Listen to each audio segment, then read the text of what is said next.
আল্লাহ তাআলা কোরআনুল কারীমের মধ্যে বলছেন যে অন্যায়ভাবে যদি মান কতালা নাফসান বিগাইরি নাফসিন আও ফাসাদি ফিল আরদ ফাকান্নামা কতালান নাস জামিয়া, কেউ যদি মানুষকে অন্যায়ভাবে হত্যা করে কিয়ামতের দিন যেন সে পুরো পৃথিবীর মানুষগুলাকে হত্যা করছে এই পরিমাণে আসামি হয়ে আল্লাহ তাআলার আদালতে দাঁড়াতে হবে।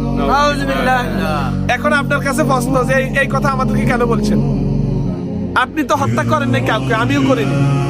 আমি যারে ভোট দিছি সে ভোটটা পাওয়ার পরে, নেতা হওয়ার পরে অন্যায়ভাবে মানুষকে হত্যা করছে, জেলে নিছে, জুলুমের শিকার করছে, ফাঁসির কাস্টে ঝুলাইছে। তার ক্ষমতা ছিল, ক্ষমতার পাওয়ার দেখায় অন্যের পাকাটি নিয়ে আসছে। তার ক্ষমতা ছিল, সে টেন্ডারবাজি করছে।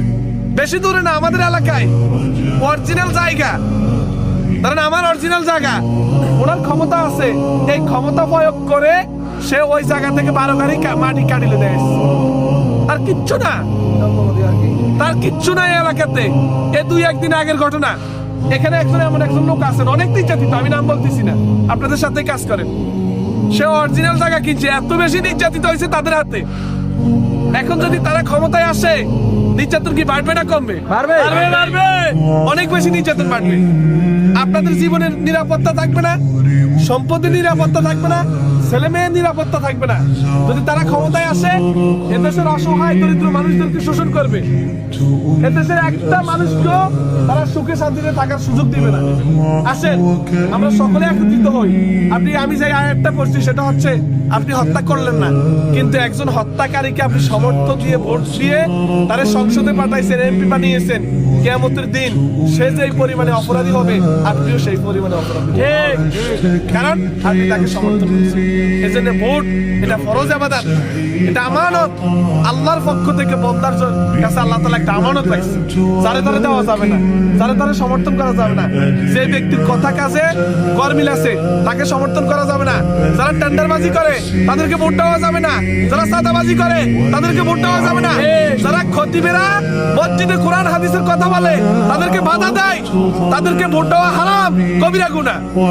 এজন্য এমন লোকদেরকে ভোট দিবেন যারা আল্লাহর আইন আর সৎ লোকের শাসন কায়েম করার জন্য কাজ করে, যারা বলে জমিন আল্লাহর, আইনও চলবে আল্লাহর।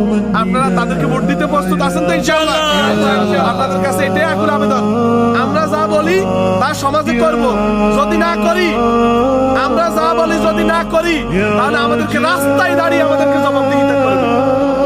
জামাত ইসলামীর কোন লোক যদি টেন্ডারবাজি করে, আমাদেরকে বলবেন তার হাত তার সাথে থাকবে না। এটা জামাত ইসলাম তার হাত তার কাছ থেকে আলাদা করবে এবং ওই দলে তাকে থাকার কোনো সুযোগ রাখবে না। যদি আসেন, এই সমাজের রন্ধে রন্ধে টেন্ডারবাজি চলে, সাদাবাজি চলে, ঘুষ বাণিজ্য চলে, তারপরে বিচারের নামে বাণিজ্য চলে। এগুলা বন্ধ করে দিয়ে, জমিনের নামে বাণিজ্য চলে, মালিকানা নিয়ে বাণিজ্য চলে, এগুলা বন্ধ করে দিয়ে আল্লাহর আইন, সৎ লোকের শাসন যেন কায়েম হয়। আল্লাহ তাআলা আমাদের সবাইকে দাঁড়িয়ে আল্লাহর পক্ষে থাকার তৌফিক দান করুন। আসসালামু আলাইকুম ওয়া রাহমাতুল্লাহি ওয়া বারাকাতুহু।